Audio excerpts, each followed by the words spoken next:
हरियाणा चौपाल में आपका स्वागत है और मैं हूं आपके साथ लोकेश लकी जगबानी। हरियाणा विधानसभा के मंगलवार को बुलाए गए विशेष सत्र में शोक प्रस्ताव पढ़े गए। सर्वप्रथम सदन के नेता और मुख्यमंत्री मनोहर लाल ने शोक प्रस्ताव पढ़े। सदन में जिन्हें श्रद्धांजलि दी गई उनमें सूबेदार सूबे सिंह, हवलदार नरेश सिवाच, हवलदार लीला सिंह, नायक महेश कुमार, नायक तेजराम समेत कई नाम शामिल हैं। सदस्यों ने सदन में 2 मिनट का मौन रखा और दिवंगत आत्माओं की शांति के लिए प्रार्थना की।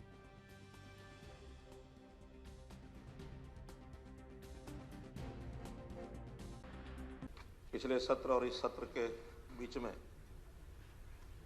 बहुत से महानुभाव हमें छोड़कर चले गए। उनके जाने के शोक में मैं कुछ शोक प्रस्ताव पढ़ रहा हूं। शोक प्रस्ताव संख्या 1। ये सदन प्रदेश के उन वीर सैनिकों को अपना अश्रुपूर्ण नमन करता है जिन्होंने मातृभूमि की एकता और अखंडता की रक्षा के लिए अदम्य साहस और वीरता का परिचय देते हुए अपने प्राण न्यौछावर कर दिए। इन वीर सैनिकों के नाम इस प्रकार हैं: सूबेदार सूबे सिंह, गांव अकोदा, जिला महेंद्रगढ़; हवलदार नरेश सिवाच, गांव समैण, जिला रोहतक। सामण होगा ये। हवलदार लीला सिंह, गांव खटोटी खुर्द, जिला महेंद्रगढ़; नायक महेश कुमार, गांव बसई, जिला महेंद्रगढ़; नायक तेजराम, गांव कोयलपुर, जिला झज्जर; नायक अश्विनी कुमार, गांव बारना, जिला कुरुक्षेत्र; सिपाही बलराज, गांव सिवाना, जिला झज्जर; सिपाही मनदीप सिंह, गांव बोस्ती, जिला फतेहाबाद; सिपाही अनिल कुमार, गांव नांगलमाला, जिला महेंद्रगढ़। ये सदन इन वीरों की शहादत पर शत शत नमन करता है और शोक संतप्त परिवार के सदस्यों के प्रति अपनी हार्दिक संवेदना प्रकट करता है। शोक प्रस्ताव संख्या 2। ये सदन विधायक श्रीमती रेणुबाला के पिताजी श्री ज्योतिराम के दुखद निधन पर गहरा शोक प्रकट करता है। ये सदन दिवंगत के शोक संतप्त परिवार के सदस्यों के प्रति अपनी हार्दिक संवेदना प्रकट करता है। हरियाणा विधानसभा के विशेष सत्र में मंगलवार को चंडीगढ़ पर पंजाब विधानसभा द्वारा पारित प्रस्ताव का विरोध किया गया। सीएम मनोहर लाल ने चंडीगढ़ एसवाईएल बीबीएमबी के मुद्दे पर सदन में सरकारी प्रस्ताव प्रस्तुत किया तो साथ ही सिफारिश की कि चंडीगढ़ को पंजाब को स्थानांतरित करने के मुद्दे को केंद्र सरकार के समक्ष उठाया जाए। डिप्टी सीएम दुष्यंत चौटाला ने सीएम द्वारा रखे गए प्रस्ताव का समर्थन किया और कहा कि चंडीगढ़ हरियाणा की राजधानी है और रहेगी। स्वीकार्य नहीं है। हरियाणा ने राजधानी क्षेत्र चंडीगढ़ पर अपना अधिकार लगातार बरकरार रखा है।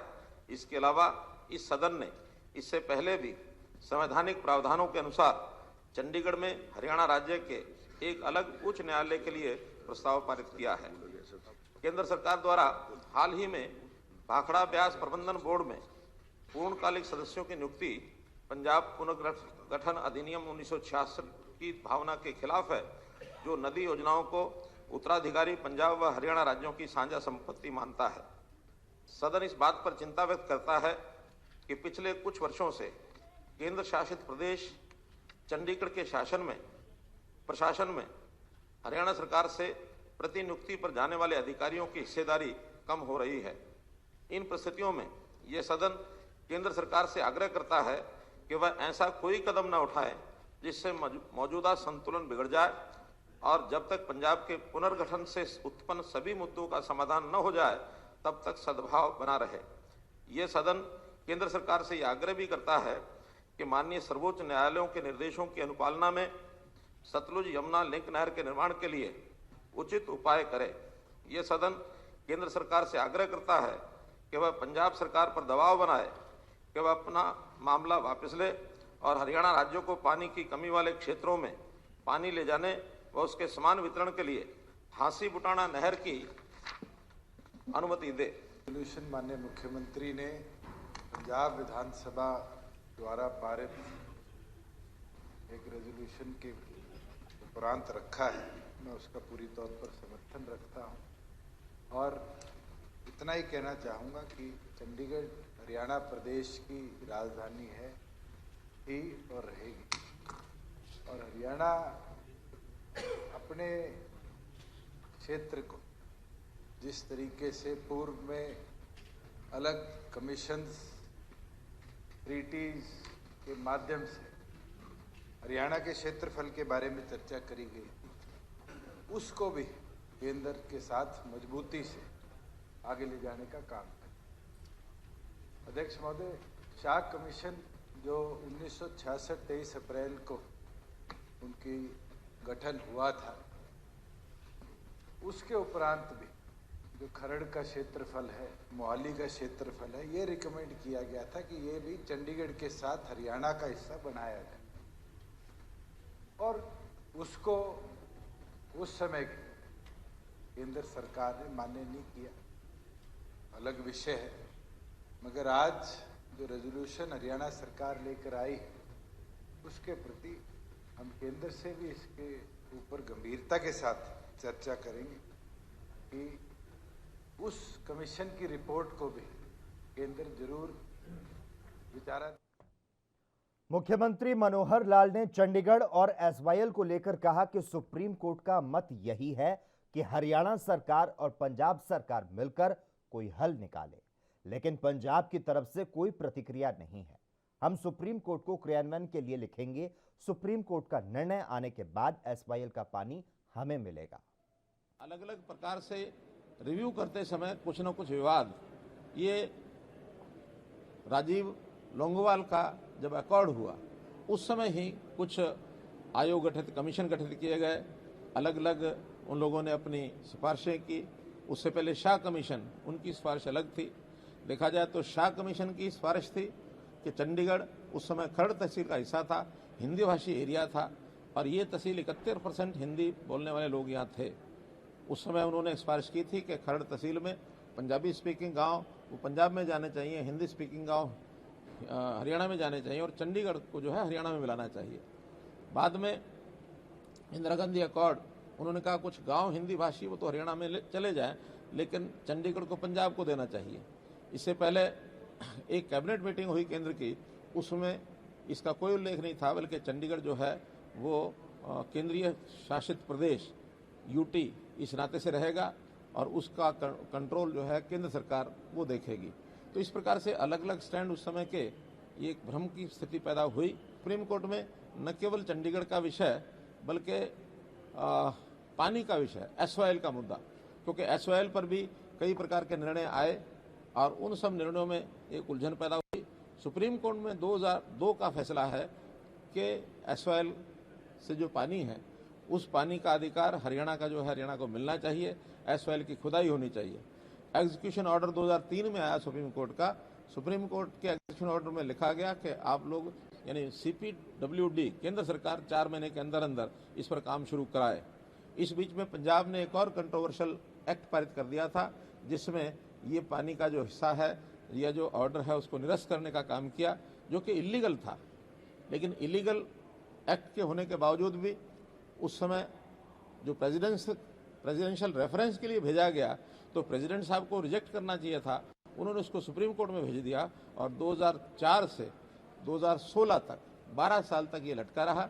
2016 में हमने आने के बाद अर्ली हियरिंग का प्रोसेस शुरू कराया और सुप्रीम कोर्ट ने हमारे उस के ऊपर मोहर लगाई। उनका जो एक्ट है पंजाब का 2004 का एग्जीक्यूशन ऑर्डर वो 2003 का हो चुका था, वो टाइम बाउंड हो गया। उसके बाद यही एक विचार कानूनविदों ने बताया कि एक बार दोबारा से उसका एग्जीक्यूशन ऑर्डर ये लेना पड़ेगा। हम सुप्रीम कोर्ट में गए हैं, लेकिन सुप्रीम कोर्ट हरियाणा विधानसभा में राज्य के गृह मंत्री अनिल विज ने कहा, अगर हम नई राजधानी बनाएं तो उसके लिए हमें केंद्र से पैसे मिलने चाहिए। जब तक सभी मुद्दों का एकल फैसला नहीं होगा, हरियाणा यहां डटा रहेगा। जब तक हमें हिंदी भाषी क्षेत्र और एसवाईएल का पानी नहीं मिलता, तब तक चंडीगढ़ हमारा है। इसके बाद जेजेपी के अध्यक्ष अभय सिंह चौटाला ने कहा कि मैं विज साहब की बात से सहमत नहीं हूं। उनकी बातों से ऐसा लग रहा है जैसे कि वे सरकार के प्रस्ताव से खुश नहीं।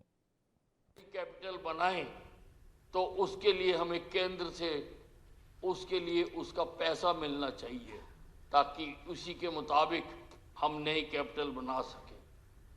और जब तक इन सारे मुद्दों का एकल फैसला नहीं होगा। हरियाणा यहां डटा रहेगा। चंडीगढ़ से अपने कदम, अंगद का कदम हमने यहां दबा लगा रखा है। यहां से हमारा पैर कोई नहीं उखाड़ सकता। हम चंडीगढ़ में डटे रहेंगे जब तक हमें एसवाईएल का पानी नहीं मिलता, हमें हिंदी भाषी क्षेत्र नहीं मिलते और नई राजधानी बनाने के लिए हमें पैसा नहीं मिलता, तब तक चंडीगढ़ हमारा है। जो आज के इस प्रस्ताव पे बोल रहे थे, सबने इसका समर्थन किया। मैं भी इसके समर्थन में खड़ा हूं। लेकिन विज साहब ने जो बात कही, विज साहब ने तो जो प्रस्ताव सदन के नेता लेकर के आए, जो बात उन्होंने रखी, उसको खत्म कर दिया। ये कह के खत्म कर दिया कि हमें कैपिटल के लिए केंद्र की सरकार पैसा दे। तो फिर प्रस्ताव की जरूरत क्या थी? फिर तो आज सिर्फ इसी बात के ऊपर सदन बुलाना चाहिए था कि हम अपना अलग कैपिटल बनाएं। इसके लिए एक प्रस्ताव केंद्र की सरकार को भेज दें कि वो हमें पैसा दे दे, पंजाब को चंडीगढ़ दे दिया जाए, हमें हिंदी भाषी क्षेत्र और पानी दे दिया जाए। मतलब आपस में राय तो करनी चाहिए पहले कि हमने आज सदन में क्या कहना है। मुझे लगता है विज साहब, शायद आप इसके समर्थन में नहीं हो, मजबूरी में आपको कहना पड़ा क्योंकि आपके नेता ये प्रस्ताव लेकर के आए। हरियाणा विधानसभा के विशेष सत्र में नेता प्रतिपक्ष भूपेंद्र हुड्डा ने कहा कि चंडीगढ़ का मुद्दा गंभीर मामला है, हम प्रधानमंत्री और राष्ट्रपति से मिले। हुड्डा ने कहा कि सिर्फ राजनीतिक जुमले के लिए पंजाब प्रस्ताव लाया। पंजाब एसवाईएल का पानी रोकने की कोशिश में लगा है। हरियाणा पंजाब के बीच पानी क्षेत्र और राजधानी का मुद्दा है। हरियाणा को आज तक उसका हिस्सा नहीं मिला। पंजाब ने पानी को लेकर एग्रीमेंट रद्द किया। सुप्रीम कोर्ट ने हरियाणा को पानी देने का आदेश दिया था। हमने हरियाणा के हक की लड़ाई लड़ी। उन्होंने कहा कि पंजाब एल्डर ब्रदर बने, बिग ब्रदर नहीं। उन्होंने कहा कि सबको एक होकर मुकाबला करना होगा। हमारी हिस्सेदारी कम नहीं होनी चाहिए। हरियाणा के हक के लिए सरकार के साथ है। लेकिन दो चीज होती है, एक होता है बिग ब्रदर, एक होता है एल्डर ब्रदर। पंजाब को एल्डर ब्रदर बने तो हमारे को कबूल है। पंजाब अगर बिग ब्रदर बनना चाहता है तो वो हमारे कबूल नहीं है, जो अब तक कर रहा है, हमारे हिस्से को मार रहा है। बिग ब्रदर बनने का कोई हक नहीं। आज उस संदर्भ में उन्होंने जैसे किया, पहले चंडीगढ़ में उनका क्या वास्ता है? चंडीगढ़ तो यूनियन टेरिटरी है आज, और यूनियन टेरिटरी क्यों बनी, कैसे बनी, सबको मालूम है। दोनों प्रदेशों की राजधानी है। हम तो प्रस्ताव में भी आया, मांग कर रहे हैं हमारे को अलग हाई कोर्ट दो, चंडीगढ़ में दो। ये कह रहे चंडीगढ़ ही हमारे को दे दो। ऐसी परिस्थिति जो आपस में भाईचारा बना हुआ है दो प्रदेशों में इतने साल के बाद, जो एक बात फैसला हो चुका है, सुप्रीम कोर्ट से पानी का फैसला हो चुका है, उस भाईचारे को बिगाड़ना चाहते हैं। और हम समझते हैं ये बिगड़ना नहीं चाहिए। हमारे को अपना हक पूरा मिलना चाहिए। ये जो प्रस्ताव लेके आए हैं इसमें कोई दो राय नहीं। इसका मेरा पुरजोर समर्थन। खबरों का सिलसिला लगातार जारी रहेगा। हम रुकते हैं एक छोटे से ब्रेक के लिए।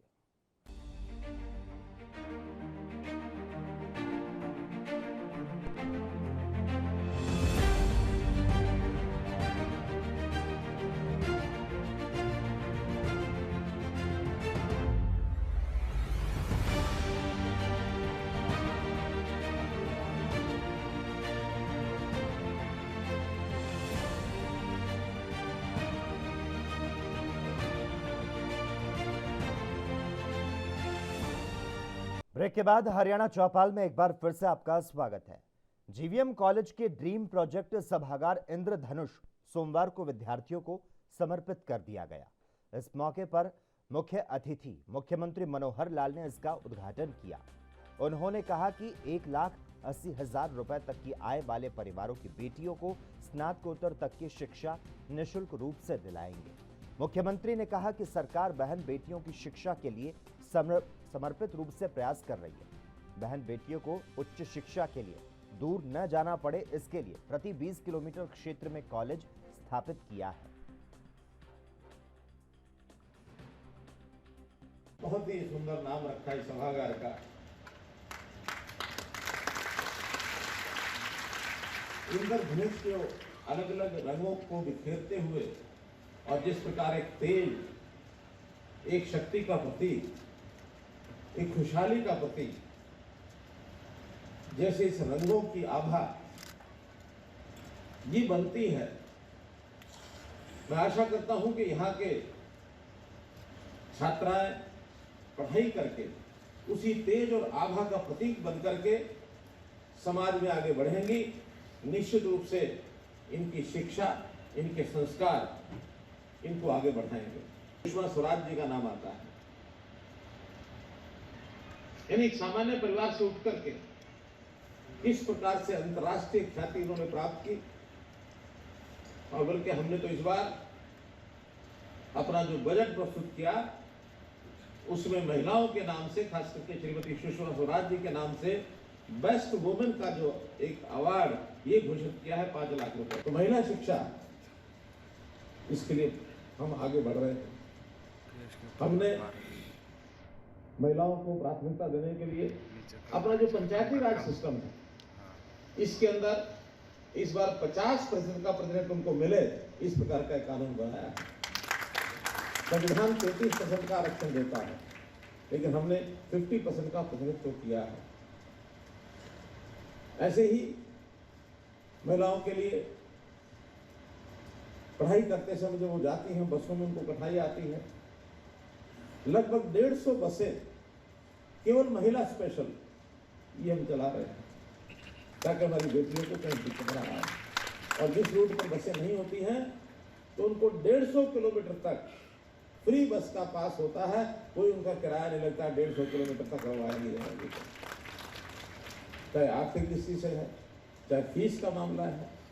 हमारी सब बहनें, खास करके जो गरीब परिवारों से हैं, 1,80,000 रुपये तक की इनकम की जो बहनें परिवारों से आती हैं, देश के प्रधानमंत्री ने पहले ही महीने में हमको कहा कि एक बहुत बड़ा समाज का एक कलंक है, उस कलंक को हमको दूर करना है।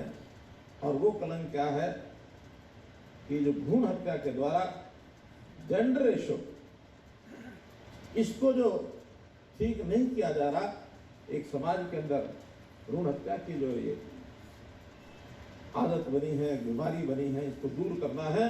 तो हरियाणा से इसका बीड़ा उठाना है। तो हमने उनका समय मांगा। पानीपत में 22 जनवरी 2015 बेटी बचाओ बेटी पढ़ाओ का जो नारा दिया था, वहां से दिया था। और इस बेटी बचाओ बेटी पढ़ाओ में उस समय जेंडर रेशो 871 की थी। और आज सब प्रयत्नों के बाद सामाजिक संस्थाओं ने भी प्रयत्न किया, उसमें एनजीओ ने भी किया, उसमें जितने भी हमारे सरकारी विभाग हैं सबको हमने उतारा। और आज मैं आपको बताते हुए प्रसन्नता मुझे हो रही है कि हमारी जेंडर रेशो 924 हो गई है। हमारी बेटी कल्पना चावला अंतरिक्ष की किस प्रकार से वो प्रतिभा बन गई, प्रेरणा देने वाली बहन। ऐसे बहुत से नाम लिए जा सकते हैं, पूर्व काल के भी, वर्तमान काल के भी। हमारी बहन बेटियां हर क्षेत्र में आगे बढ़ रही हैं, चाहे वो शिक्षा हो, विज्ञान हो, खेल हो, एंटरप्रेन्योरशिप हो। हर दृष्टि से बहनें मेहनत करके आगे बढ़ रही हैं। बहन और बेटी हमारे यहाँ उसको माता का स्वरूप माना जाता है।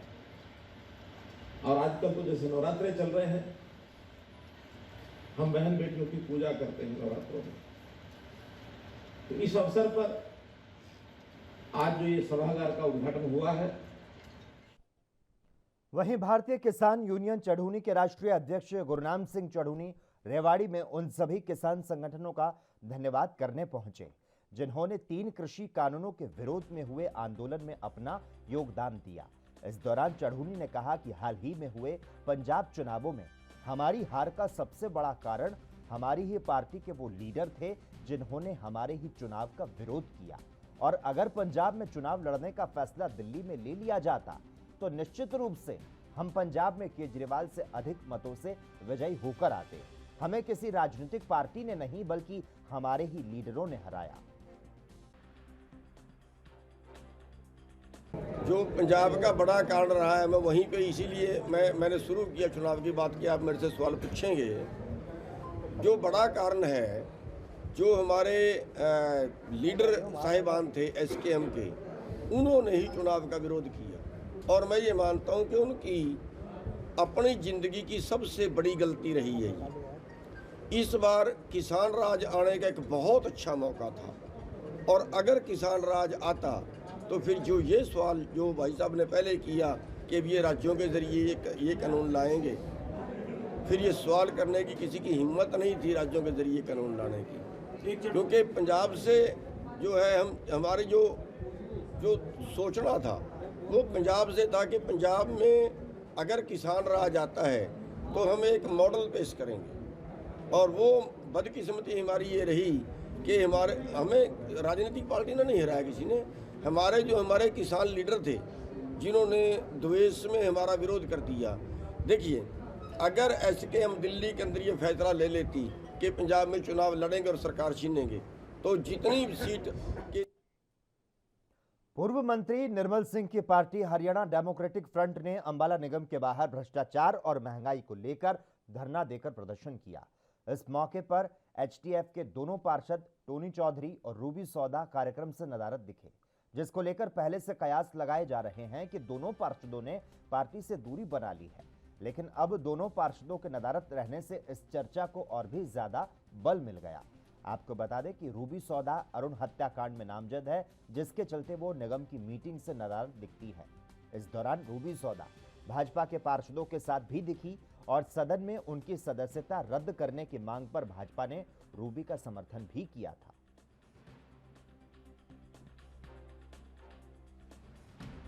वो बेचारी फंस गई हैं और उनकी मजबूरी है। तो पार्टी के साथ जो है अलग हो गई है या बीजेपी में शामिल हो सकती है? अभी मैं कुछ नहीं कह सकता, लेकिन अल्टीमेटली वो हमारे साथ ही रहेंगी। टोनी चौधरी भी मिसिंग दिख रहे हैं। टोनी भी हमारे साथ ही रहेगा। स्थिति यही है, क्योंकि ये तो फिर परेशान करते हैं, तंग करते हैं ना, दुरुपयोग करते हैं सत्ता का। देखिए, HDF से हमने उन्हें निष्कासित नहीं किया है। रूबी सौदा जी का जो परिवार है एक मुश्किल में उलझा हुआ है। जब से ये मामला उठा है उनके पति जो है न्यायिक हिरासत के अंदर हैं, और रूबी सौदा जी जो है उनका नाम अपेरेंटली जो भी आया है कि जांच से भी बाहर निकाल दिया गया है। मैटर सब जुडिस है, इससे ज़्यादा हम इस पर कोई कमेंट नहीं कर सकते। एज ए ऑर्गेनाइजेशन हमने उन्हें निष्कासित नहीं किया है। बीजेपी के साथ दिखाई दी है। देखिए, कोई भी जो कानून है, दल बदलू कानून जो है, हालांकि चुनाव चिन्ह पर लोग निकाय पे लड़ते हैं, क्या हमारे संविधान में ये प्रावधान था कि नहीं, इस पे भी बहुत बड़ा सवाल उठा है कि निकाय के चुनाव पे जो था लोकल गवर्नेंस, आम आदमियों को आने की जो एक सहूलियत दी गई थी, इसमें पार्टियों को चुनाव पे नहीं लड़ना था। लोग पार्टी के चुनाव पे लड़ रहे हैं, लेकिन दल बदलू कानून इस पे लागू नहीं है। ये मामला आगे किस तरफ जाएगा। पलवल के महिला एवं बाल विकास विभाग ने नेताजी सुभाष चंद्र बोस स्टेडियम में जिला स्तरीय महिला खेलकूद प्रतियोगिता का आयोजन किया। प्रतियोगिता में ग्रामीण महिलाओं ने भाग लिया। प्रतियोगिताओं का उद्देश्य ग्रामीण महिलाओं की खेलों में भागीदारी सुनिश्चित करना है। प्रतियोगिता में विजेताओं को जिला स्तर पर खेलने का अवसर प्राप्त होगा। प्रतियोगिता में प्रथम विजेता को 4,100 रुपए, द्वितीय विजेता को 3,100 रुपए और तृतीय स्थान के विजेता को 2,100 रुपए का इनाम रखा गया है।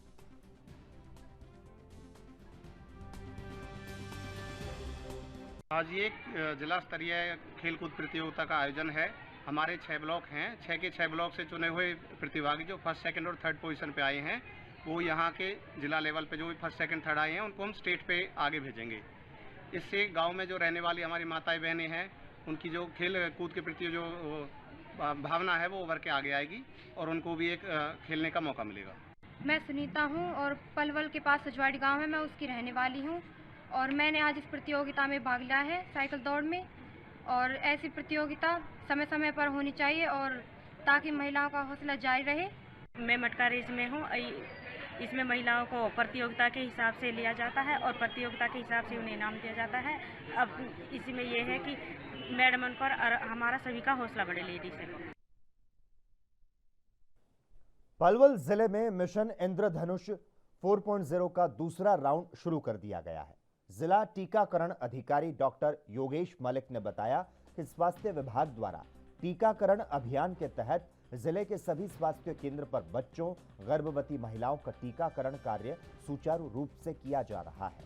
डॉक्टर योगेश मलिक ने बताया कि जो बच्चे वैक्सीनेशन के दौरान छूट गए, उनका वैक्सीनेशन पूरा करने के उद्देश्य से यह अभियान 4 अप्रैल 2022 से 13 अप्रैल 2022 तक चलाया जा रहा है।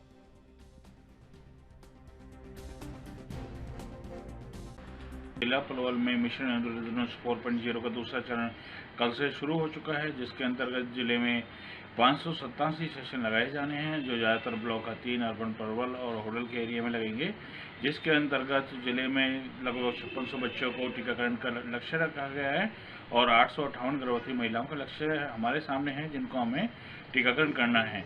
ये ऐसे बच्चे और गर्भवती महिलाएं जो किसी कारणवश टीकाकरण से वंचित रह गए थे, कोविड के चलते या किसी और परेशानी के चलते, या हमारी एएनएम नहीं पहुंच पाई, कोई ना कोई कारण रहा था कि ये हमारे तक नहीं पहुंच पाए।